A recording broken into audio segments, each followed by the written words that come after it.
So Star Wars Jedi Fallen Order is the first single-player EA game in a long time that's coming out with rave reviews. And now, it's been out long enough that it keeps going on sale every weekend. If you haven't picked it up yet, should you buy it? Let's talk about it. A little bit about me. I'm not a huge Star Wars fan. I have nothing against them. I never have. I've just never really watched it. I've seen the movies, of course, growing up because they're, huge media, but I've never read the books. I've never really hyper-focused on, like, YouTube videos about it or tried to go out of my way to learn about the characters or what they grew up on. I know Darth Vader's cool. That's about it. I knew I was going to buy this game, and I knew I was going to play it, and I know it takes place at the end of the Clone Wars, so I started watching through the Clone Wars, and I got to about Season 4 before I started playing the game, and I honestly played straight through the game. And the story is already something I know. So it's not the end of the world. But once I started watching Clone Wars and once I started playing this game, I've rekindled my interest in the world and the universe overall. I think there's a lot here that I need to dive into and try to enjoy, and there's a bunch I can get sucked into and just dump time in. But up to this point, I hadn't had a lot of that experience. So while I was playing the game, it was still pretty new to me, the universe in general. I understand like what the Force is and that type of stuff, but I don't know who the background characters are, who Cordova is, what Inquisitors were. I had no idea. So this isn't going to be biased towards Star Wars because I'm a super fan. It's not going to be biased against Star Wars because I hate it or whatever. It's just going to be right down the middle because I truly was indifferent about it all the way through. So where this game shines is going to be its combat. I would say, in order, combat first, story second, adventuring hard third. Okay. Yep. Whoa. Yeah, no big deal. The rest of this is probably totally secure. We're about to do a terrible job. How'd you get here? How'd you get here? Huh? Thank you! Customization 4. Pointless, almost. And the reason I put it in that order is because in this game, when you do something cool, you feel really cool. You feel like you went out of your way to master something. And you can cheese the hell out of it if you want to. Especially late game, you can grab someone with the Force, obviously, and throw them into the air and they're dead, right? They fall down and they take fall damage and they die. Or you can grab one stormtrooper and throw them at another and they both die. You can throw your lightsaber and it one hits everything for the most part, other than maybe some captains or boss creatures or mini bosses. But if you choose to take the more difficult route, or you choose to try to do things stylish, the game lets you. And if you try to, and you really put in the effort to do something stylish or cool, the game excels in that. They let you do crazy stuff. They let you wall run and jump and dive through somebody to stand up and force push 3 guys off an edge and then throw your lightsaber into a group of people. It feels cool. You feel like a real Jedi. You feel like you're handling a situation that no normal person could. And the way it plays just is so smooth that it's worth giving it a shot just for the combat. If a group of 3 people charge you, 2 captains and a regular, and they swing their weapon, and you're able to parry all 3 back to back, you feel like a superhero. You just feel incredible. It's fun. You can punish so hard when you achieve a perfect parry, and when you do it right and you've died to the same guy 20 times, it's so satisfying. You feel like you're on top of the world. The story of the game starts out with a pretty typical hero tale. Man comes from nothing, becomes everything. Okay, while I'm going through this, I'm not going to drop spoilers or anything crazy because the people I'm talking to are looking up a review for a reason. They haven't played it yet. So the gameplay you're seeing is just vague mini bosses or me fighting people. I tried to keep all the real bosses out of it and any sort of story connotation other than the first maybe 10 minutes of the game. So if you see a cutscene or something, it's from nothing. I'm not ruining the game or anything. But it's great. It's really satisfying. The story all makes sense all the way through. The ending of the story is the best part of the entire game, by far. The last 10 minutes of the game are the coolest, most satisfying portion of the game. If you're on the last boss or something and you don't want to proceed because you're stuck and you're dragging your feet and you're suffering through this boss fight, which I totally get, it took me 4.5 hours to beat the final boss. It's worth it. It's worth going back and slogging through it until you master your defense and you can hammer it out, because the last couple minutes for any Star Wars fan is incredible. It's worth going through. The adventuring in this game is flawed for me. It's very Far Cry. It's very Assassin's Creed, where you're climbing up walls, you're jumping from building to building, you're trying to navigate your way through a path, which is cool because it's a platformer and it's an adventure game and it's not God of War. The downside is, and this is a hard downside for me, is the enemies are really difficult in this game. They are on the higher difficulties. You're going to die a lot of times. And that's great. I like that mechanic. I like to struggle, and I like to push through, which is why combat is number one. But when you die after climbing up a mountain, where you're just holding up and left for 2 minutes, and then you respawn at the bottom of the mountain, and you have to climb back up the mountain to fight a mini-boss over and over and over and over and over and over again, that climb is annoying. And I noticed it multiple times throughout my gameplay. One really good example of where they did this right, in the beginning of the game, there's a scene where a train flies up beside you while you're on a train. Stormtroopers throw the door open and they start taking pot shots at you while people charge you from the front. I died here like 5 times. I didn't even know the controls yet. And instead of punishing me and making me go back super far, they just let it respawn on the back of the train. You walk forward 3 steps, fight resumes. Let me reiterate. I'm not saying you shouldn't be punished for dying. I like the concept that you lose your experience, that you have to go back and find the guy who killed you and take revenge. Although it's not very Jedi, I'm into it. It's a good gameplay mechanic.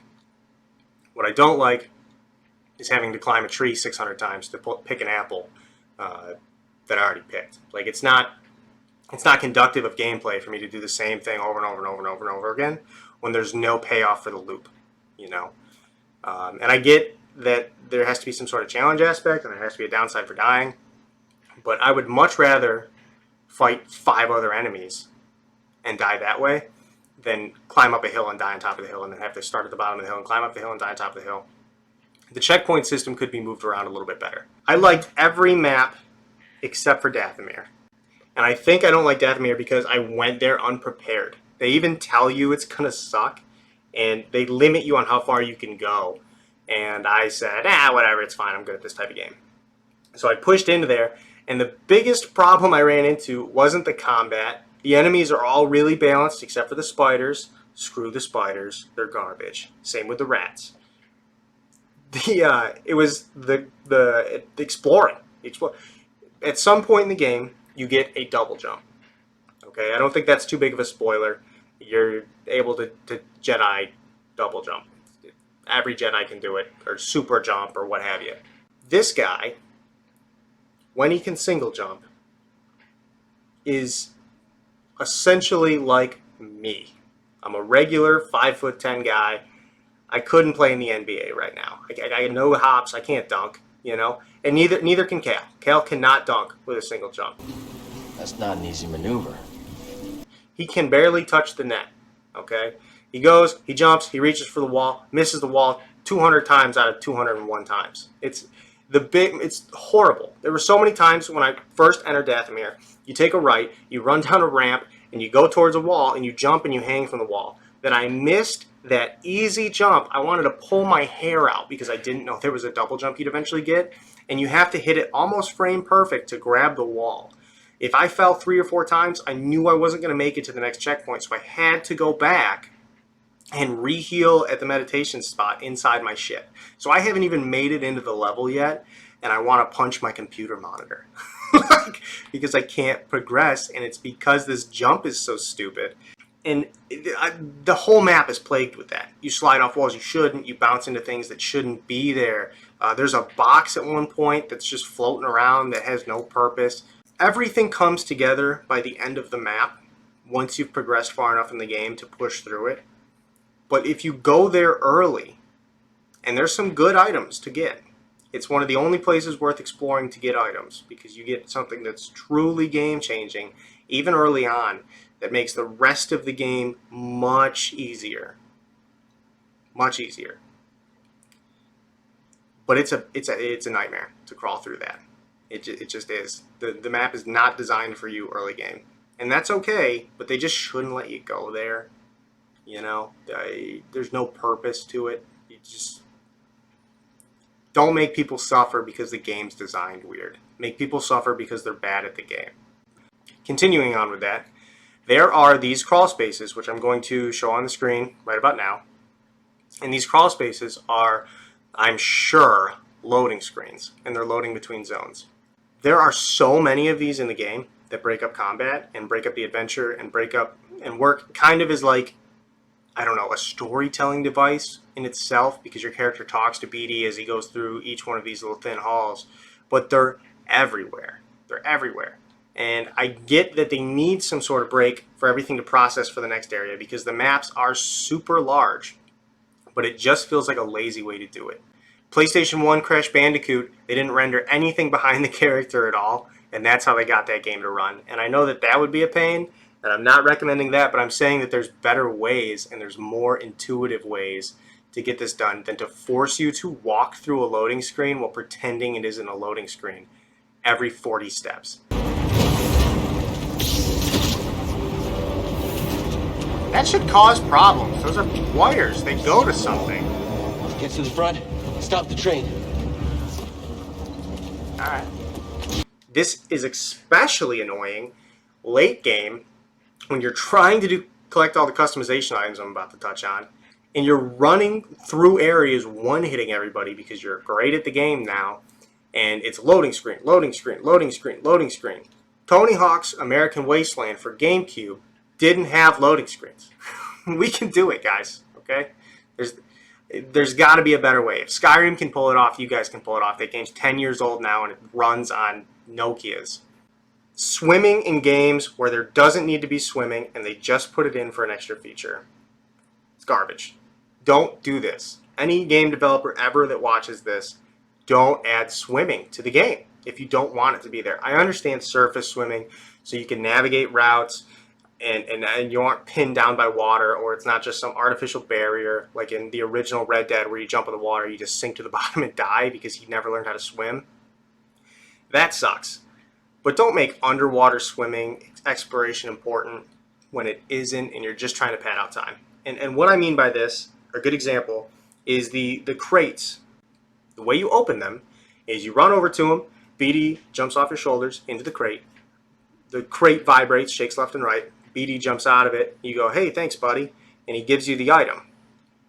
Okay, it's like Banjo-Kazooie when Kazooie would come out of the bag and would shake its head, you do your little dance, whatever. The issue is, when you go underwater, BD stays on your back. You still open the box still shakes, all of a sudden you have the item, and you thank BD. But BD didn't do anything. It's just an unfinished animation that they ran out of time for. And it's in the game because somebody thought it would be important to have swimming in the game. There's all sorts of situations like this once you start going underwater. Textures aren't finished, you can see through the floor, you can see through walls, and it's evident that they put it in last minute to add something else to the game. And I don't know if they were just trying to pad space, or if it was some executive that was like, no, we need to add swimming to the game. People love swimming. But it doesn't need to be there. It's complete excess. It takes away from the game instead of giving to it. And you have unlimited breath, so it doesn't even give challenge. You're just able to swim underwater forever. I find myself, when I'm swimming underwater, hunting for these crates that I tried to find once I was down there, just swimming into failure after failure of these textures and fall problems and whatever. And I'm on PC, and I understand that it could be my computer, but I'm playing on Ultra. I'm playing on the highest settings you can play on, and it's not that. You can see corners and polygons and pixels where it's just under the map, which in a single-player game, it breaks the immersion. It does. You know, it might not be the biggest deal to you, and maybe I'm nitpicking, but it's a problem for me, personally. So customization in this game is what it is for a reason, right? You can't change a character's hair, you can't change his face, you can't change his nose or his eyes. There's no sliders to make him super buff or tall or short and scrawny, because he's a real person. He's an actor named Cameron Monaghan. and they just scanned them into the game. You'll see most humanoid characters in the game were scanned in real actors. That you'll probably notice a couple of them as you play through. Now, on the surface level, there's nothing wrong with that, but they based all of the collectible items in the game around customization. You're either customizing your mantis, which is your ship, you're customizing your character's jacket, which is the only thing that matters, it's a poncho, or you're changing up how your lightsaber looks or something along those lines. The issue with that, again, is that the lightsabers aren't really collectible at all. You get 5 from completing a story mission as you progress through all at once, and then you get 3 just from owning the game. Because if you buy it now, as of August 24th, you get the pre-order bonuses, which is a golden lightsaber. Which is all well and good. They're giving you your pre-order bonus way after the game's been out, which is nice for people who don't have the opportunity to do it. I think they're doing right by that. But it's a video game, right? I am going around finding chests in super obscure places around the entire map, looking for a way to make my character feel fun or dumb or like me or something interesting. Even if they wanted to just keep it customizable to a point where it shows that he's the character and they're trying to really bring him in and maybe they're going to throw him in a movie or something, they could still put in stupid costumes for him. They could still throw him in a stormtrooper outfit, or they could throw him in like a mechanic suit or something like that, or even give the ability to take the poncho off. I guess the point I'm getting to in the con of it with the customization is I didn't care about it. And there's no economy in the game that drives you to want to care about it more. So, as I'm hunting down these collectible items in these chests, the issue with it is that it becomes tiresome almost immediately. Of course, you're going to open all the ones you come across. Of course, you're going to pick up the chests that you run by while playing the game. Okay, there's no reason not to. You run over, you open them, you pop them out. You get a cool color for Beatty. But ultimately, you never look at Beatty. He's on your back, he pops a stim. You're focused on the person in front of you. And these chests, which again I'll touch on, are hidden in obscure, weird places, a lot of them. They require you to backtrack multiple times across a bunch of planets. And they aren't easily available. They just aren't there for you to grab once you get past the initial few that they hand you. Which is fine. I love collectathons. I love games that make you go out of your way for stuff. But the issue is, if it's not worth going out of the way, or it isn't like a meme item like in Breath of the Wild by collecting all the Gorak seeds, then people aren't going to be interested in it. Once I beat it, there's no reason for me to go back for the customization. There's no replayability. I've already done everything I can do at the highest level. There is a new game plus, so if you wanted to play through on normal, level your character up, and then have a less difficult, tedious run through on the second play, you can do that. But again, without there any sort of customization or loot optimization or min-maxing or anything like that, it's a very surface level RPG. It reminds me a lot of like God of War, for example, mixed with the Dark Souls. There's no true benefit for going out of your way to collect these items. You don't get anything for collecting them all. It's just there so that you can have something to do to sponge out more time on play hours, so that they can say it's a 30-hour, 40-hour game. In truth, I played straight through it. I went back a few times to get other things, and I did it on the hardest difficulty, and it took me 22 hours on mouse and keyboard. And it took a lot longer than I expected it to, but I won't play this game again. I uninstalled it. It's interesting, the story's great, but it's not replayable in my opinion. It's worth one shot though. Okay, well I'm not going to drag this video on too much longer. Moral of the story is it worth buying for $20? Absolutely. Pick it up, play through it. The story itself is worth diving into. Even if you aren't a Star Wars fan, it was really entertaining. It's one of the first games in a long time that I've sat down and had to finish. I would come home from work, I'd play for like 4 or 5 hours, and if you didn't play it on the hardest difficulty, like an animal with no perks on or anything, you can run through it and enjoy every bit of it like it was a movie. But I'm an idiot, and I went through the hardest difficulty, so every boss fight took me 3 to 4 hours, and I could only get a little bit more into the story every day. But when I'd come home from work, I'd turn it on, I'd rip into it, and I'd get as far as I possibly could, staying up late, getting up early to go back to work, trying to see what happened next. It was entertaining. It was fun. The ending, like I mentioned, is the best ending in a game I've seen in a long time. It completely changes everything that happened in the story with good purpose. It's the opposite of Game of Thrones, how it ended. It's just done well. I can't commend the writers enough on it. The combat makes you feel like a super cool Jedi that runs through stuff and takes no shit, or like a child that just can't hang, depending on your skill level, but you get better as you play, and it's very obvious as I watch back through my gameplay that I started out terrible and grew as a player. I'm ready for Sekiro now. And the adventuring's fun, if not a little bit flawed. It does have its downsides, but it's still good to jump into and enjoy. There's a lot of little hidden things everywhere that you can see, especially if you're a Star Wars fan. Looking into stuff for this video, I noticed that there's a lot of Easter eggs sitting around that I just wouldn't know because I wasn't a huge Star Wars fan. But the sceneries are still beautiful. They're worth checking out. You can still find the collectibles if you're into being a collector and you want to find everything. They're still in the game. It's labeled in every world. They have a good system in that. You know, if there's 20 crates and you've got 11, it takes care of you. It doesn't hold your hand. It's a good game for people who like good games. Definitely pick it up if it's on sale, and it's always on sale now. If you guys enjoyed this video, shoot me a subscribe, throw me a like, share with your friend, comment. If you want to send it to somebody who's thinking about buying the game, they want to message me, I'll talk to them about it. I really enjoy talking about games that I like playing, and I find that with YouTube, it's kind of an open base to do that. I'm still new here. I'm trying to learn as I grow, but I'm having a really good time, you know, and I thank all you guys for hanging out and watching what you do watch. If you have any questions, throw them down in the comments below, and I'll be happy to answer them. So thank you so much for watching. Have a good night, guys. Thanks. Bye.